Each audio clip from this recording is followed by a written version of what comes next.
اور سورج کل دوپہر بیت اللہ شریف کے عین اوپر ہوگا، جسے دیکھ کر قبلے کی سمت کا درست تعین کیا جا سکے گا۔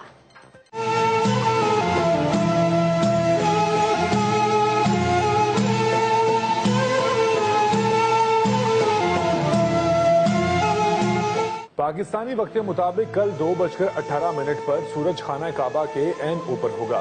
اس وقت بیت اللہ شریف کا سایہ نہیں ہوگا اور دنیا بھر میں سائے کا رخ بیت اللہ شریف کی جانب ہوگا۔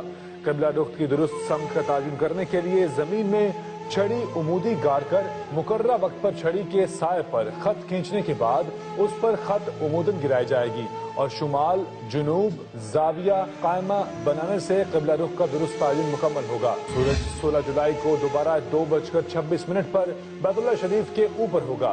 اس روز بھی قبلہ رخ کا تعین کیا جا سکے گا۔